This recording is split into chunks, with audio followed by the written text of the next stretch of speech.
हमारे social justice and health minister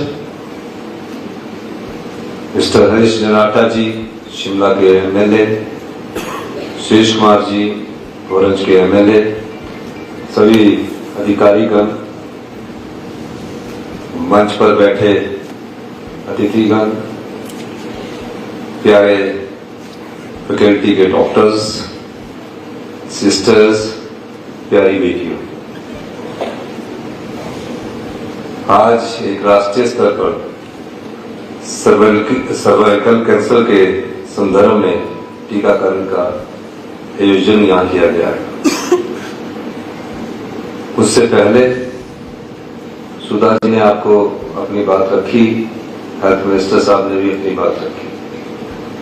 breast cancer और cervical cancer के दो चीजें कॉमन पाई जाती है।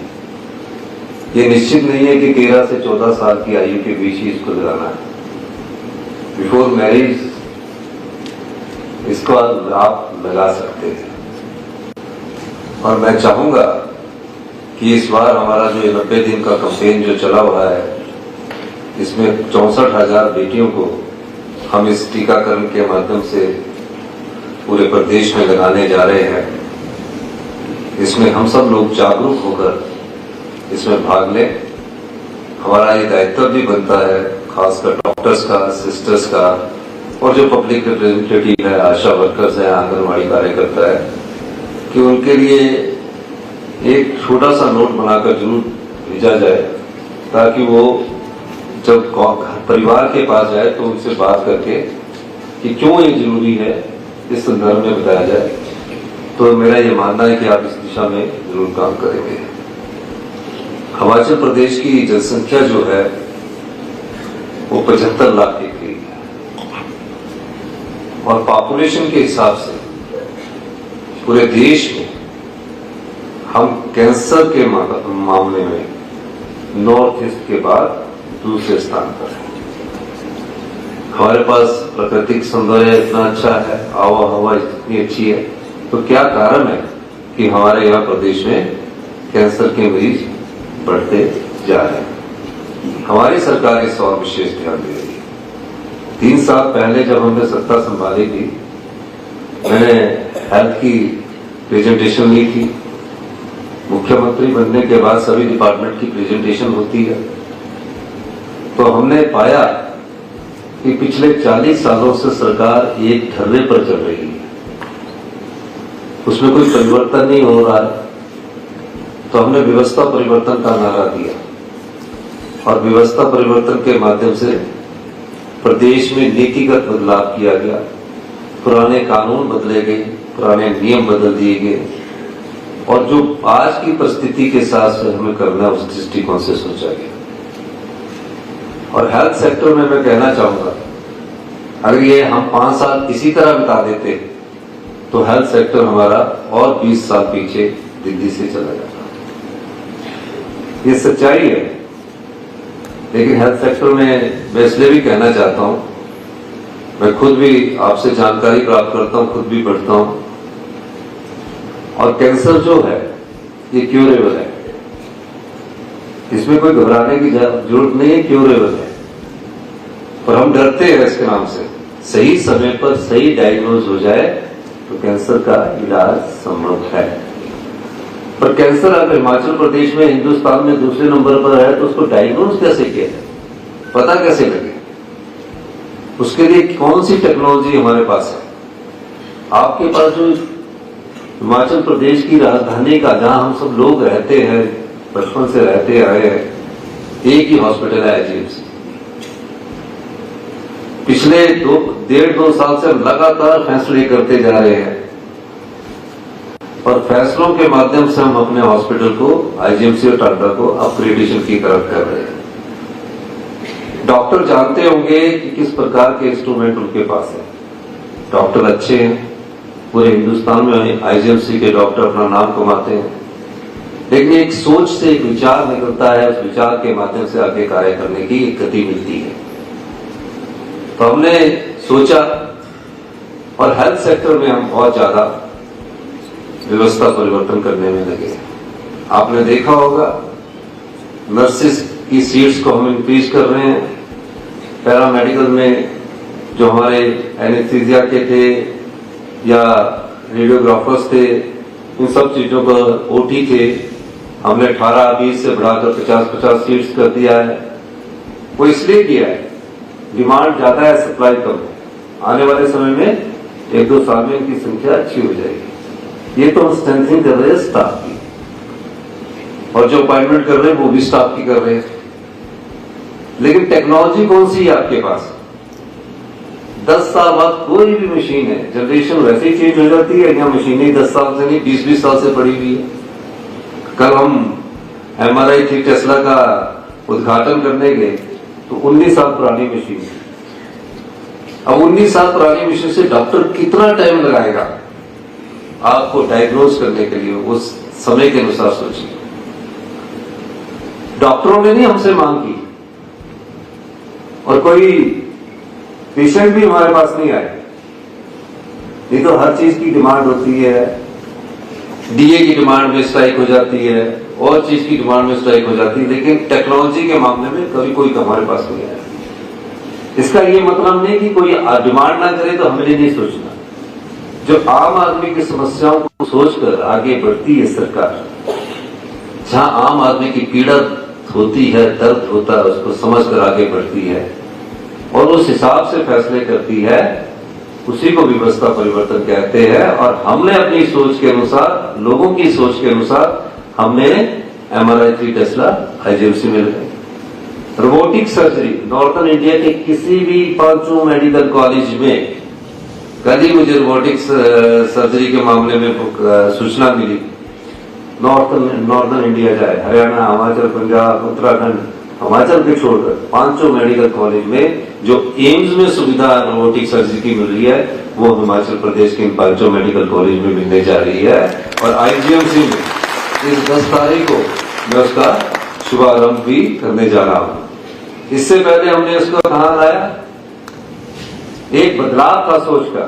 करना तो सब डॉक्टरों ने, हमने तो नहीं करना, हमने तो मदद करनी है।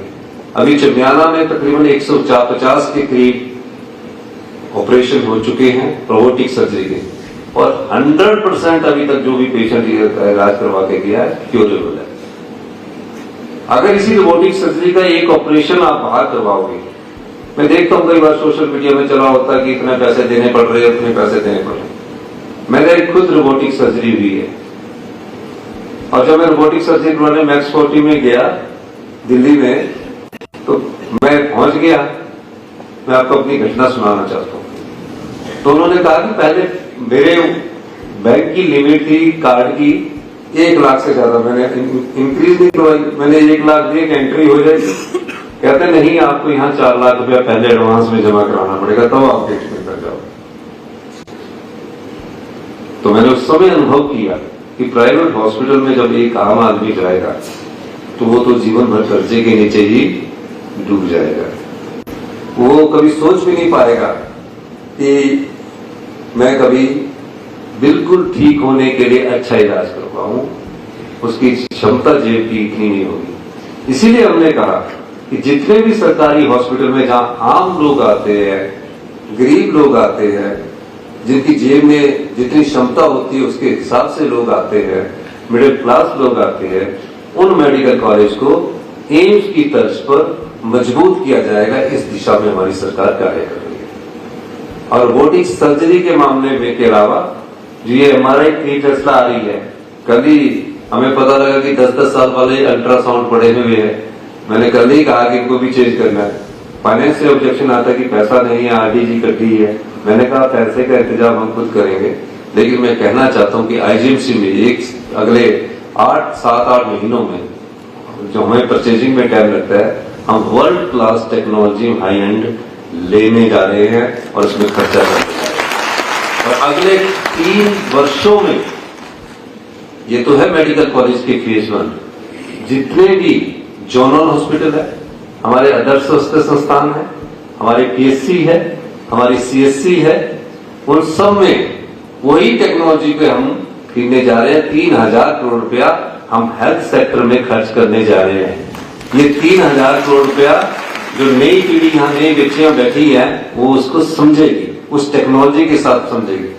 क्योंकि आप पढ़ लिख कर नीट क्वालिफाई करने के बाद, एमबीबीएस करने के बाद, पीजी करने के बाद, एसआरशिप करने के बाद अगर आपको उनके हिसाब से टेक्नोलॉजी नहीं मिली तो आप बुक अकेडमिशियन ही रहोगे।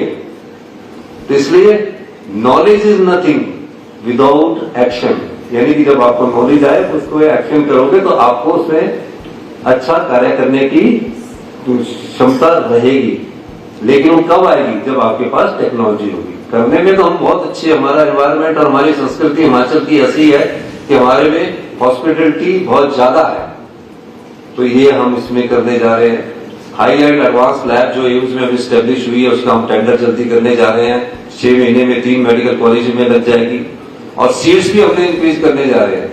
अभी हमने असिस्टेंट स्टाफ नर्सेस की भर्ती की तकरीबन 6,000 पोस्ट हमने सैंक्शन की है।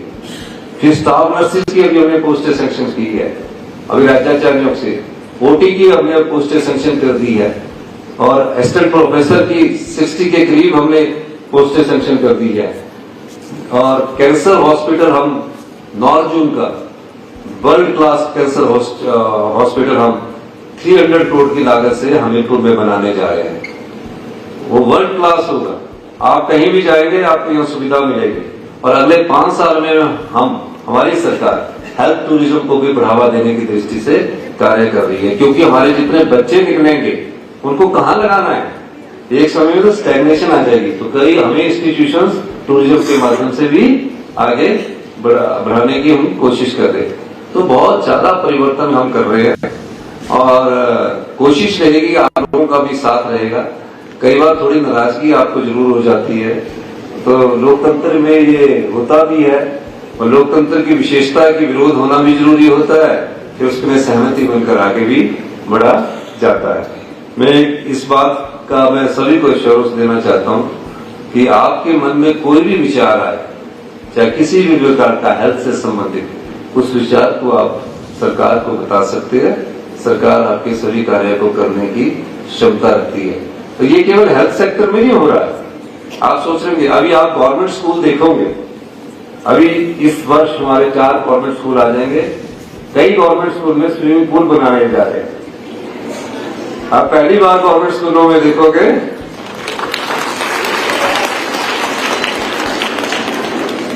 क्यों बनाने जा रहे हैं, स्पोर्ट्स की एक्टिविटीज करने जा रहे हैं। ये सारे 10 सालों में परिवर्तन हो जाएगा। अभी गवर्नमेंट स्कूल कैसे है आपके, पहले बात है, अभी गवर्नमेंट स्कूल कैसे शिक्षा के क्षेत्र में 140 सीबीएसई स्कूल करने जा रहे हैं और उसमें 140 में संस्कृत, योगा, सब टीचरों की हम नियुक्ति करने जा रहे हैं। प्री नर्सरी से लेकर +2 तक 1200 बच्चों का स्कूल बनाने जा रहे हैं। और जहां लैंड नहीं मिल रही है वहां 50-50 बीघे की लैंड एक्वायर करने की दिशा में आगे बढ़ रहे हैं। अभी एक सोच है, अभी 4-5 स्कूल होंगे, 12-15 स्कूल होंगे। जहां जगह नहीं होगी, जहां पानी नहीं होगा वहां नहीं बनेगा, लेकिन जहां पानी होगा वहां बना रहे हैं, इंडोर दे रहे हैं। क्योंकि जो बच्चियां हमारी स्टंटेड पैदा हो रही है उनके लिए भोजन की व्यवस्था भी हम करने जा रहे हैं। हिमाचल की पहली न्यूट्रिशन पॉलिसी, इंडिया की पहली न्यूट्रिशन पॉलिसी की हम बनाने जा रहे हैं, जो अभी पाइपलाइन में इस कैबिनेट में आने के बाद विधानसभा में आएगी कि आप क्या खाते क्या हो, किस प्रकार की न्यूट्रिशन वैल्यू उस फूड में है। ये अभी किसी ने सोचा नहीं है कि क्या खा रहे हैं, हम तो खरीद रहे हैं और खा रहे हैं, कितना बासा खा रहे हैं, कितना ताजा खा रहे हैं। ये सब चीजें हम चेंज कर रहे हैं और इसमें कई बार हर प्रकार की बातें सोशल मीडिया में चलती है। जैसे अभी मैं रोबोटिक सर्जरी की पॉइंट भूल गया कि 50,000 रुपया ले रहे हैं। जो स्पेशल वार्ड में रहना चाहता है 50 या 80,000 देने में उसको कोई दिक्कत नहीं होती, क्योंकि बार-बार इलाज करवाने से अच्छा एक बार एक्यूरेट इलाज हो जाए। आपका यहां से अगर रेफरल कर दिया जाए फिर पीजीआई में दोबारा टेस्ट होते हैं, उतना पैसा का हिडन एक्सपेंडिचर खर्च हो जाता है। हिडन एक्सपेंडिचर को आप काउंट नहीं करते हैं, उस समय आप खर्चा करने में जाते हैं। तो इन चीजों को सस्टेन भी करना है, मेंटेन भी करना है। आज चीजें तो खरीद ली जाए लेकिन सस्टेन ना हो, मेंटेन ना हो तो उससे क्या नुकसान होगा, जो आम आदमी आएगा उसको नुकसान होगा। पैसे वाला तो करवा लेगा कहीं भी इलाज। तो इसलिए इन सब चीजों को अपने ध्यान में रखना है। और जो हमारा ये सर्वाइकल कैंसर के दिशा में जो टीकाकरण के हम आगे बढ़ रहे हैं, मेरा ये मानना है कि जितने भी हमारे आने वाले समय में इस इंजेक्शन को, इस टीकाकरण को लगाना चाहते हैं वो लगवाए, और इसमें आशा वर्कर और परिवार के सदस्यों के साथ जाकर एक छोटा सा नोट बनाकर उनको दिया जाए और इस दृष्टि से हम आगे बढ़ें। इन्हीं शब्दों के साथ एक बार फिर से मैं इस सभागार में बैठे सभी का बहुत बहुत धन्यवाद करता हूँ।